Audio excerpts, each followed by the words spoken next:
अस्सलाम वालेकुम नाज़रीन, मैं हूं अब्दुल बासित इकराम और आप देख रहे हैं सियालकोट प्लस। नाज़रीन, आज हम मौजूद हैं यूनिवर्सिटी ऑफ सियालकोट के अंदर और यहाँ के स्टूडेंट्स ने एक ख़ास कारनामा अंजाम दिया है। मेरे साथ ये इकबाल के शाही मौजूद हैं जिन्होंने एक ऐसी गाड़ी का प्रोटोटाइप बनाया है जो कि ड्राइवर लेस है। काफ़ी ज़्यादा इसके अंदर फैसिलिटीज़ हैं और ख़ास तौर पे ये टेक्नोलॉजी पाकिस्तान के अंदर मौजूद नहीं है। ख़ास तौर पे इन स्टूडेंट्स ने इसके ऊपर काम करके इस टेक्नोलॉजी को पाकिस्तान में मुतारफ़ करवाया है। आइए इनसे पूछते हैं कि क्या खासियात हैं इनकी इस प्रोटोटाइप गाड़ी में। अस्सलाम वालेकुम सर। वालेकुम सलाम सर। अच्छा, ये बताएं क्या ये आपने बनाया बेसिकली? सर बेसिकली ये एक ऑटोनोमस व्हीकल प्रोटोटाइप है, ड्राइवरलेस कार है। इसमें जो हमने फंक्शनल इंप्लीमेंट किए हैं वो 4 to 5 मॉड्यूल्स पे काम किया है। लाइक जिस तरह टेस्ला काम कर रहा है मशीन लर्निंग में, सुपरवाइज लर्निंग में, ये हमने इसमें मशीन लर्निंग में सारा काम किया है। ये हमारे पास इसका मेन मॉड्यूल है रास्पबेरी पाई 3B+ के नाम से। इसमें हमने सारी इसकी कोडिंग की है। इसमें जो हमने मेन 4 मॉड्यूल्स यूज़ किए हैं वो फर्स्ट ऑफ ऑल तो ये था कि ये ऑब्स्टैकल को डिटेक्ट करता है। जैसे इसके आगे कोई ऑब्स्टैकल आएगी ये उसको डिटेक्ट करेगा और गाड़ी रुक जाएगी हमारी। उसकी हमने रेंज रखी हुई है कि 4 मीटर पे या 5 मीटर पे जिस तरह ऑब्स्टैकल आती है ये उसको डिटेक्ट करेगा और रुक जाएगा। सेकंड वन जो इसका मेन है, ये हमने इसका नीचे पाथ है, लेन कीपिंग है। ये जिस तरफ इसकी लेन कर्व होती जाएंगी उसके अंदर वो उस तरफ को कर्व होती जाएगी गाड़ी हमारी। थर्ड वन इसका हमारे पास जो मेन मॉड्यूल आ रहा है वो है कि ट्रैफिक सिग्नल्स को डिटेक्ट करता है। लाइक अगर रेड सिग्नल आ रहा है रोड पर तो ये गाड़ी रुक जाएगी, अगर ग्रीन सिग्नल होगा तो ये ऑनवर्ड चलती रहेगी।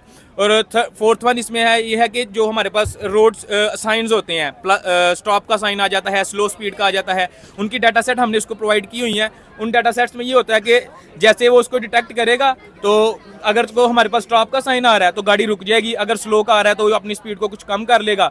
ये 4 मॉड्यूल्स को बेसिकली हमने इसमें डिज़ाइन किया है। ज़बरदस्त हो गया। इस तरह की टेक्नोलॉजीज़ जो हैं वो ऑलरेडी दुनिया में इन्वेंट हो चुकी हैं, बेशक पाकिस्तान में भी मौजूद हैं लेकिन बहुत कम तादाद में। आपका ये प्रोटोटाइप कैसे मुख्तलिफ है उनसे? सर जो पाकिस्तान में एज अभी तक मैन्युफैक्चरिंग इस तरह की कोई चीज़ नहीं लॉन्च हुई, ना ही किसी ने की है। जो मेन इसमें है हमारा मकसद कि वो है ये कॉस्ट इफेक्टिव है। अगर हम यही आइडिया बाहर से परचेज करते हैं तो वो हमें बहुत ज़्यादा महंगा मतलब एक्सपेंसिव सेल करेंगे। हमने इसको खुद डिज़ाइन किया है, इसमें खुद मॉड्यूल्स को जो फंक्शनैलिटी ऐड की है हम इसको इन्हेंस भी कर रहे हैं टाइम टू टाइम। अगर हम इसी मैकेनिकल कंपनी के साथ मिलते हैं मैन्युफैक्चरिंग के साथ तो ये हम एज एक जो हमारे पास रियल में गाड़ियाँ चल रही हैं उसमें इन्वेंट कर सकते हैं। अगर हम बाहर से कोई गाड़ी परचेज करते हैं उसमें ऑटोनोमस चीज़ें आ रही हैं बट वो फुली ऑटोमेट नहीं होती। ऑटोमेटेड फुली ये है कि इसमें ड्राइवर के बगैर अगर कोई एजिड पर्सन है जो ड्राइव नहीं कर सकता, कोई अपाहज है वो ड्राइव नहीं कर सकता, कोई स्टूडेंट्स को छोड़ने का इशू होता है, तो ये ड्राइव ऐसी है कि इसके लिए पहले हमें एक उस तरह का इन्वायरमेंट चाहिए और देन हम इसको इम्प्लीमेंट पाकिस्तान में भी कर सकते हैं और ये बहुत ही कॉस्ट इफेक्टिव होगी अदर वन के रिलेटेड। जी तो नाजरीन, हम मौजूद है यूनिवर्सिटी ऑफ सियालकोट के अंदर और यहाँ के शाहीनों ने बड़ी मज़ेदार सी चीज़ बनाई है जो कि बड़ी कॉस्टली है लेकिन इन्होंने बड़े ही कम वसाइल के साथ ये एक प्रोटोटाइप तैयार किया है। सियालकोट के मुतालिक मज़ीद वीडियोज़ देखने के लिए देखते रहिएगा सियालकोट प्लस। मुझे इजाज़त दीजिए, अस्सलाम वालेकुम।